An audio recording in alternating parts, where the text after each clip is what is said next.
Il est formellement interdit de rigoler. De rigoler? De rigoler. C'est pas rigoler, c'est rigoler. C'est rigoler.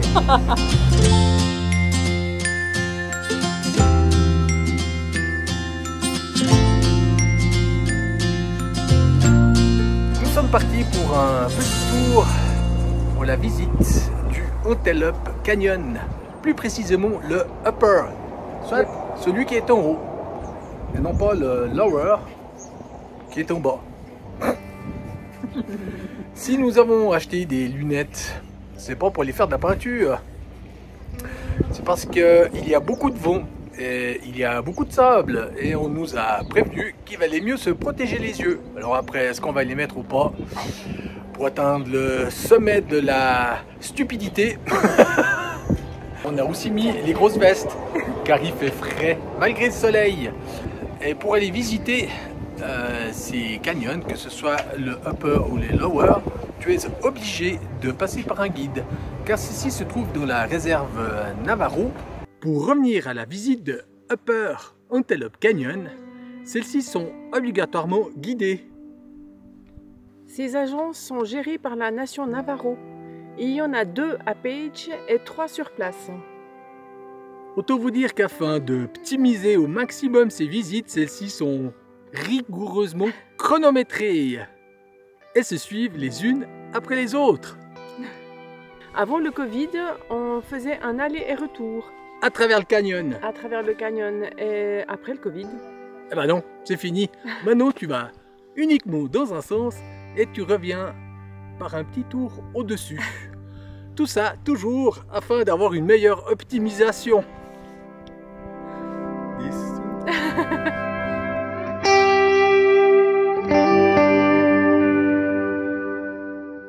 il est clairement indiqué que le retour se fait entre 15 et 20 minutes. Aucun retard n'est accepté. Tu dois suivre.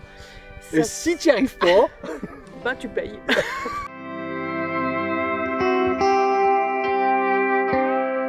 tu payes éventuellement le tour suivant que le guide viendrait à moquer parce que tu as mis du retard. C'est ça. Enfin, tu as pris du retard. Enfin, tu étais en retard. Ouais, t'étais en retard, quoi. Donc, il est clairement indiqué qu'on ne doit pas avoir subi d'opération Au genou, de genoux. au pied, à la hanche. Enfin bon, bref, on est mis en garde, ça c'est clair.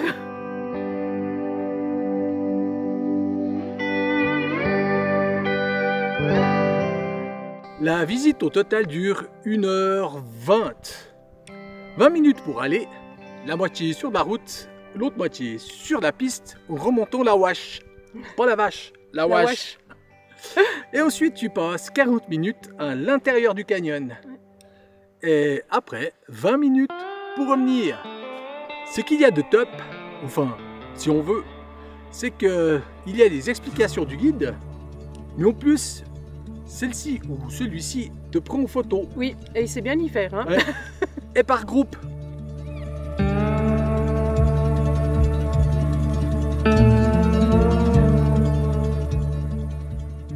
Le prix pour 2 personnes, tenez-vous bien, 270 $. Un bras. Un bras. Mais bon, on s'est dit que ça valait la peine de le faire au moins une fois.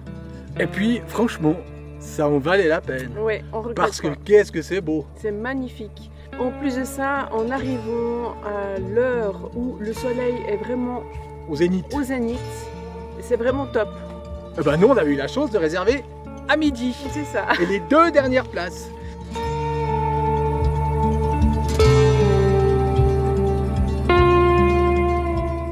En cette période, c'est certainement plus facile qu'en été, où il y a une pétée de monde.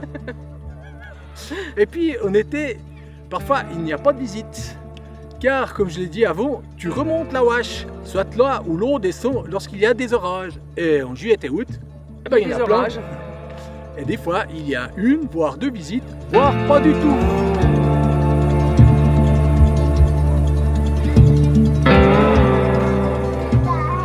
Avoir du sable partout, mais c'est magnifique.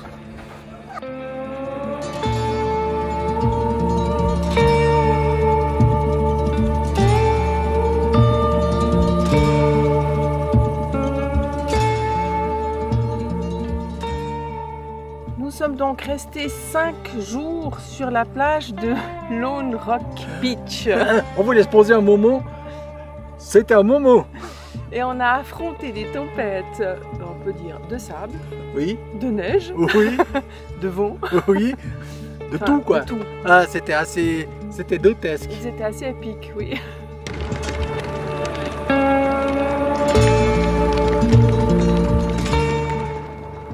Alors c'est pas parce que je suis en train de regarder du hockey qui doit grêler tout presque de la neige quoi. Là, c'est bientôt blanc. Là, c'est blanc sur le pare-brise. Eh oui, tout ça en Utah, au bord du Lake Powell. Ouais, si on m'avait dit ça, j'y aurais pas cru. Non. Bon, on commence à avoir froid au nez et puis aux oreilles.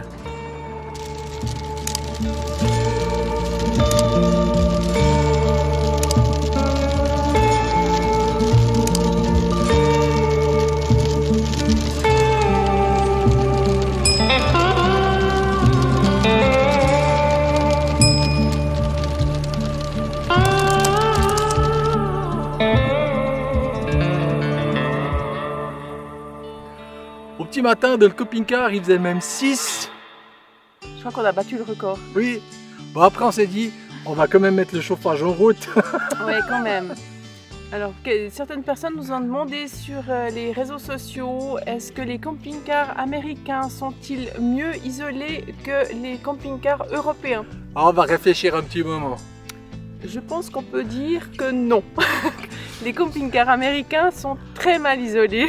Par contre, des marques fabriquent des camping-cars 4 saisons avec une meilleure insulation. C'est ça. Mais c'est pas le cas d'une autre. Hein. Non. Ah, Hervé, on l'aime bien. Hein. Alors, quand il fait chaud, Il fait il fait chaud. chaud. Et quand il fait froid, Il fait froid. et la problématique, c'est que lorsqu'il n'y a même pas du soleil durant la journée pour réchauffer la boîte de conserve, eh ben, il fait frais et cru tout le long. Bon, on se plaint. Mais on était quand même bien content de rester ces 5 jours Ouais. au bord de ce magnifique lac. Oui, c'est vrai. Après donc 5 jours sur place, nous sommes repartis direction. Le nord. Plus précisément, aux directions de Moab. Je voulais savoir si tu avais pris les chaînes. On voulait éviter la neige sur la route. C'est raté. Bah c'est raté. Bon, pour l'instant ça tient pas sur la route, heureusement. Mais on verra par la suite.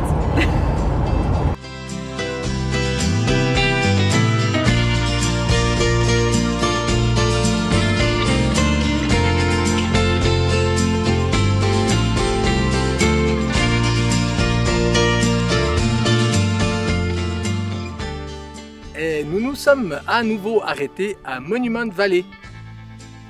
Mais juste pour une nuit. Et celle-ci fut glaciale. Moi je t'ai dit que c'est une préparation. Il a fait des températures négatives pendant la nuit. Mais cette fois on avait mis le chauffage. Cette fois on a mis le chauffage.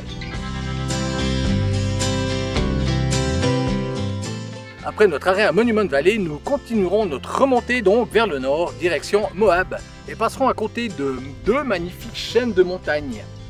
Les Avaro Mountains, qui culminent à plus de 3400 mètres, et les La Salle Mountains, d'ailleurs, que l'on voit toujours là derrière nous, qui culminent pour leur sommet à plus de 3800 mètres.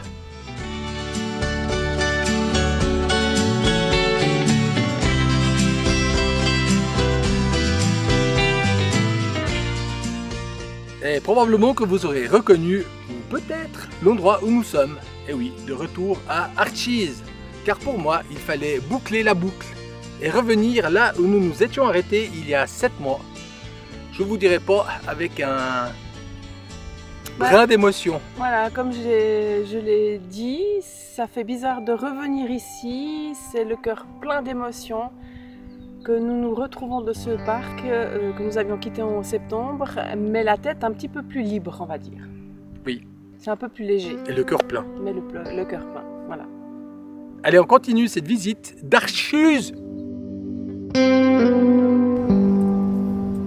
Ça te rappelle quelque chose? Yes, nous voici revenus donc au point de départ. Non, au point de départ ou d'arrivée. Nous sommes de retour à Archies après avoir bouclé la boucle. Et puis, contrairement à ce que l'on pouvait croire, même au mois d'avril, et surtout à partir du 1er avril, il te faut prendre un billet d'entrée. Enfin, on guillemets billet d'entrée. C'est-à-dire que tu dois acheter pour 2 $ une heure d'entrée dans le parc. Bien sûr, l'ouverture de la vente de ces billets se fait le 1er ou le 2 janvier. Pensez bien que, ne sachant pas quand est-ce que nous serions de retour ici, nous n'avions pas pris de billets d'entrée. Mais le NPS met à disposition tous les jours, à partir de 7 h le soir, des billets d'entrée pour le jour suivant, soit 73 par créneau horaire. Donc, hier soir, à 18 h 59, j'étais au taquet. Et nous voici prêts à entrer entre 10 h et 11 h. Je suis prête. La différence que l'on remarque entre le mois de septembre et le mois d'avril, c'est la lumière. Et celle-ci, elle est beaucoup plus blanche. Ouais. Alors qu'au mois de septembre, elle était Beaucoup plus chaude. Et puis aujourd'hui, on voit que c'est le printemps. Il y a les petites fleurs qui poussent et c'est beaucoup plus vert qu'au mois de septembre. C'est beaucoup plus vivant, c'est beaucoup plus vert. Et c'est plus froid. Mais non. Ça va s'améliorer. Non, et c'est très agréable. Comme température, c'est très agréable. Oh, ok. À quoi 5-10 degrés de plus, ce serait pas si mal là. Qu'on puisse lever ça. Ouais, Et allez. puis ça.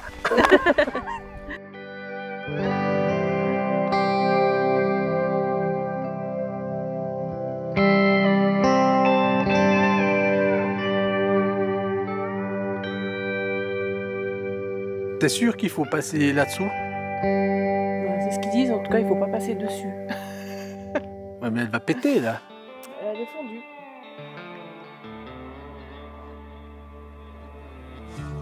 Oh, je pense pas.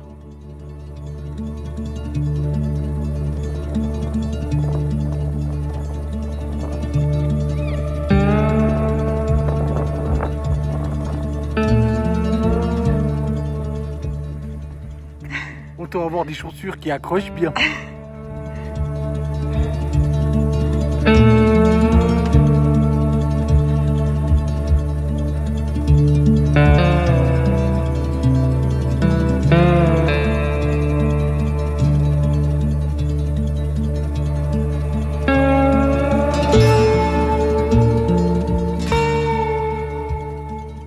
Delicate Arch. Rappelez-vous, l'année dernière, d'ailleurs, si vous ne l'avez pas vu, c'est ici que ça se passe, nous étions montés jusque là.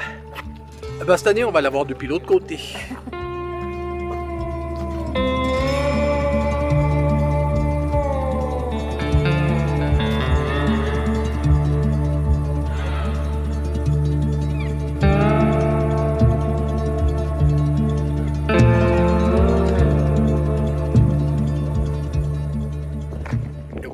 C'est reparti aujourd'hui pour un nouveau trail à travers le parc des Arches. Hier, nous avons fait la Skyline Arch.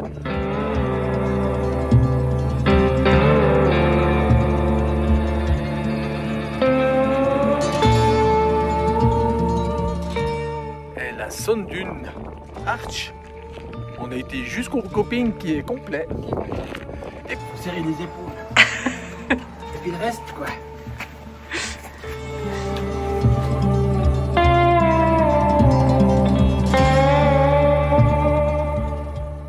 Aujourd'hui, nous sommes à Devil's Garden. Et oui, le jardin des diables.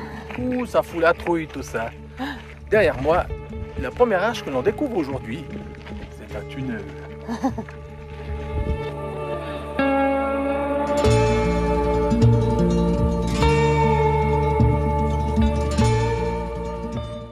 Alors autant j'avais vu un cheval là-bas, mais là on dirait le Donkey Kong. Faut bien effacer hein, quand même, faut avoir beaucoup d'imagination. En fait, c'est comme les nuages, quoi. À force de regarder des nuages ou des pierres, tu t'imagines des choses. Mais là, on n'arrête pas. Eh bien, ici, nous avons 3 arches pour le prix d'une. la fameuse landscape. D'ailleurs, on se demande comment ça tient encore là-bas dessus. Et puis, tout à droite, ici, vous en avez une à l'intérieur de l'autre. Est-ce que tu te sens prête? Bah oui, allez, on y va.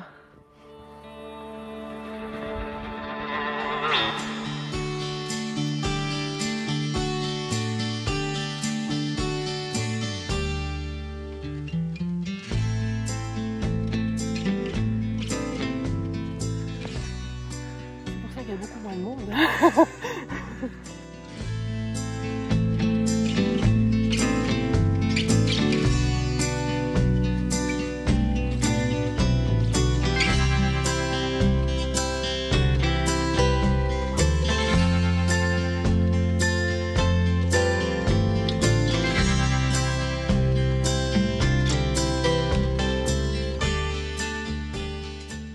Après les nuages, les roches, et ben les trous dans les rochers.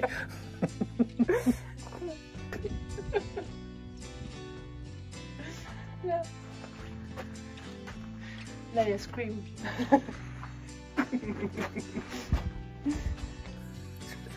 Santé. Pardon. Et les microbes. Je pense que c'est les microbes de l'autre jour. Nous sommes à Navarro Arch. Elles sont toutes plus magnifiques les unes que les autres, ces arches. Et puis on voit que lorsque l'on sort un petit peu des sentiers battus, notamment lorsqu'il faut grimper un peu, qu'il y a beaucoup moins de monde, comme d'habitude. Ce Devil's Garden, il est magnifique. Oui. Il est tout au bout du parc national Arches. Je crois que nous avons mis entre 30 et 40 minutes au camping-car pour arriver jusque là. Oui.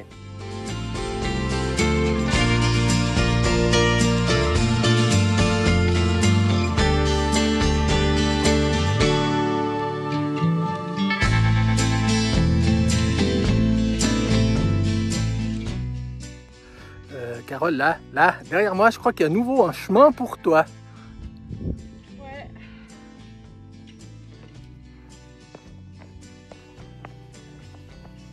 Il va falloir que je ferme les yeux. Ah bah non, il vaut mieux les ouvrir, quitte à regarder tes pieds.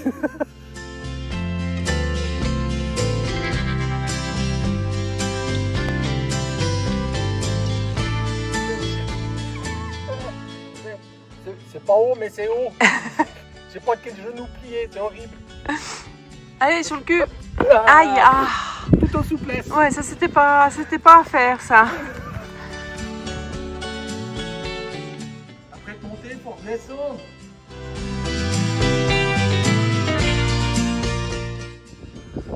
Alors bravo, hein.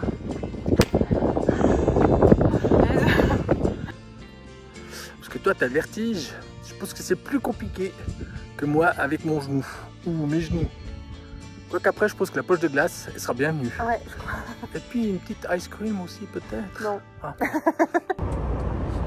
Nous avons passé quelques nuits au Sun Outdoor Camping à Moab, à l'extérieur de Moab. Il faut dire que primitivement, nous voulions y aller dans un BLM. Oui, mais non. Cependant, nous sommes arrivés samedi. Le week-end. Surtout, n'arrivez pas le samedi dans un BLM, c'est complet. Donc là, nous sommes début de semaine. On essaie de trouver une place dans les campgrounds qui sont sur la route 128 qui longe le Colorado. Il y a 6. Il y a 6 campgrounds payants. On en a fait 2 déjà. On a déjà fait 2, les 2 sont complets.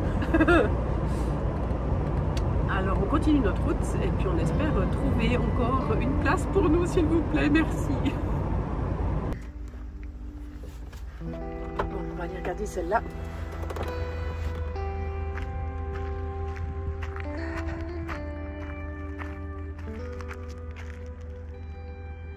Et je crois bien qu'elle est libre. Park only on the gravel pad. C'est marqué jusqu'au 8. C'était marqué jusqu'au 8, donc elle est libre. Donc elle est libre. On se parque là ou tu vas aller voir plus loin, au risque de perdre celle-là? C'est parqué uniquement sur le gravier, c'est marqué. Il n'y a que du gravier.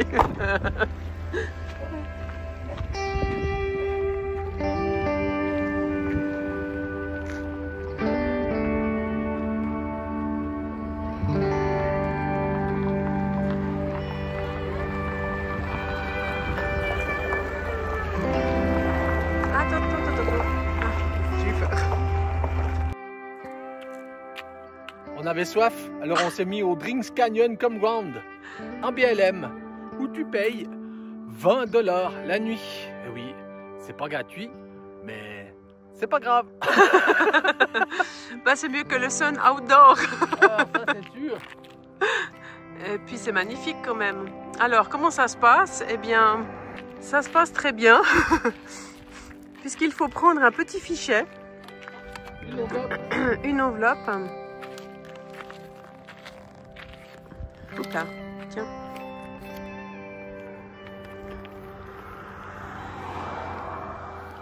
Tu remplis, tu mets les sous dedans et ensuite tu mets ton autre fichet sur le petit poteau. Non. J'ai remarqué que j'avais tendance à surestimer, non, à surestimer ta grandeur. Nous sommes donc posés au bord de la route 128 de l'État de l'Utah. En fait, c'est après, à la sortie de Moab et avant l'entrée du parc national des Arches. C'est ça, c'est la route qui part à droite et qui rejoint la ou l'Interstate 70 un peu plus au nord, vers Grand Jonction. Ouais. Nous nous sommes donc posés dans ce BLM où cela coûte 20 $ la nuit. Et oui, dans le coin, c'est payant. Mais c'est magnifique. Mais c'est magnifique, comme dit... je sais plus.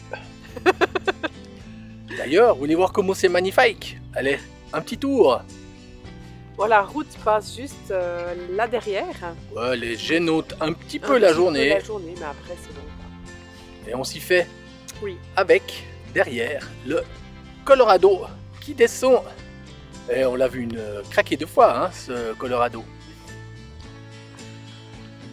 C'est donc là que nous allons finir cette vidéo.